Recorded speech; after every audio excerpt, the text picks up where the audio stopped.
Fenêtre sur l'emploi, pour rester dans l'esprit de la formation, de l'accompagnement des jeunes dans certains secteurs, et notamment des métiers de la nature. Alors c'est du plein air, mais d'ailleurs pas seulement.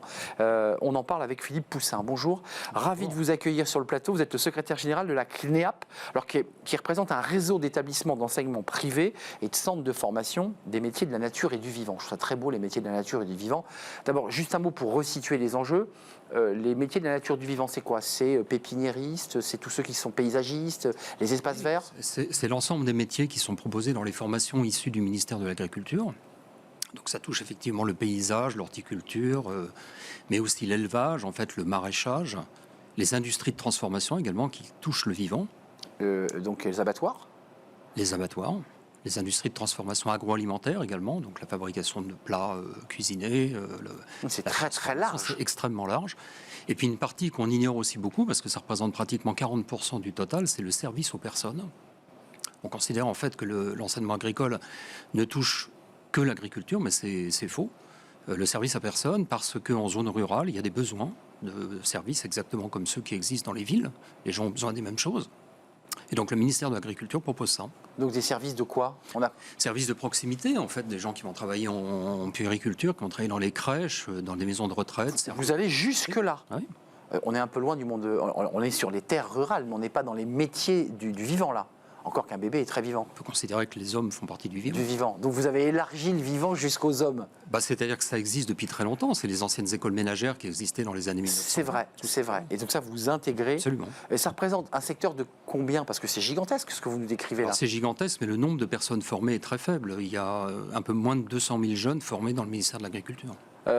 Sondage Via Voice, très intéressant parce que c'est un sondage qui date d'août, donc il est très très frais. Août 2022, 83% des jeunes Français de moins de 30 ans pourraient y travailler dans les secteurs que vous évoquez, et 8 actifs sur 10 pourraient s'y reconvertir. Commençons par ceux qui voudraient y travailler. Est-ce que votre secteur est enclin aussi aux difficultés de recrutement comme beaucoup d'autres secteurs? Énorme. Parce que le sondage indique bien, en fait, 80% des personnes pourraient y travailler. Parce que le salaire, ça bloque, le sondage dit.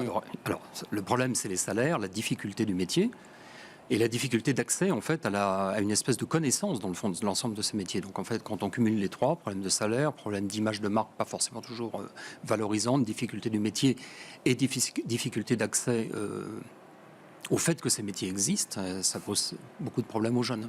Donc il y a le problème de la rémunération. J'ai vu qu'il y avait un autre réseau, Nexem, je crois, qui commençait à monter au créneau sur la faiblesse des rémunérations dans le réseau associatif social.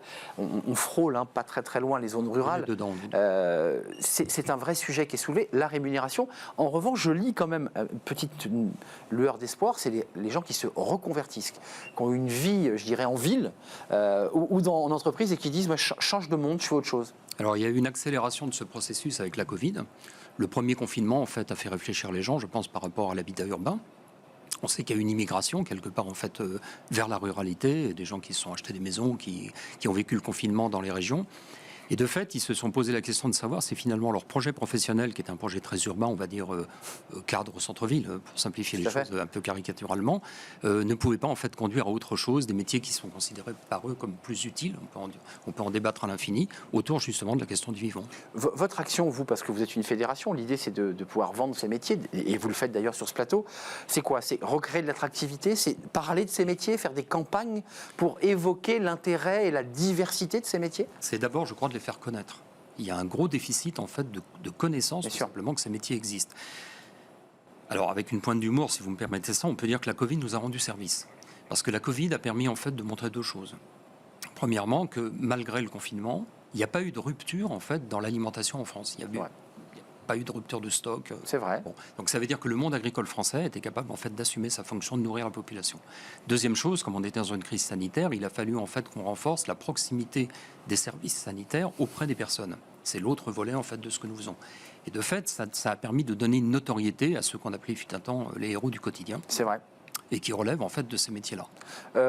Aujourd'hui, ceux qui veulent aller sur votre fédération, ils auront accès à quoi? À différentes structures, des propositions de CFA, des écoles, des formations, des métiers directement? Oui, c'est ça.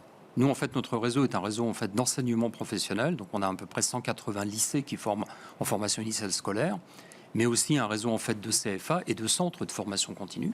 puisque c'est la totalité des 3 voies de formation qui sont proposées et accessibles. Et qui fait écho à notre débat précédent. Alors au débat précédent, bien sûr, avec les personnes de la FNADIR ou des acteurs de la compétence.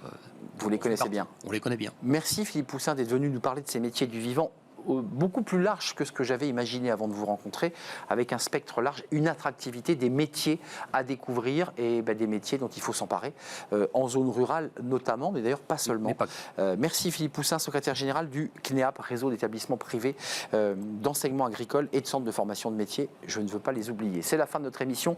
Merci à toute l'équipe, merci à tous ceux qui m'ont accompagné, merci à notre ami réalisateur, merci à Alexis pour le son et merci à Nicolas Juchat qui m'accompagnait tout au long de cette émission. Et comme chaque jour, on termine, et vous le savez, dans un instant, le rendez-vous Restart, c'est le 2e volet de Restart, la création, 5e semaine de la création d'entreprises et de reprise d'entreprises à l'initiative de Pôle emploi. Des portraits chaque jour et un nouveau portrait de demandeur d'emploi. Il va nous expliquer comment et pourquoi d'ailleurs il a choisi de créer sa propre entreprise. Merci à vous, je serai là demain évidemment pour un nouveau numéro de Smart Job. Merci, à demain.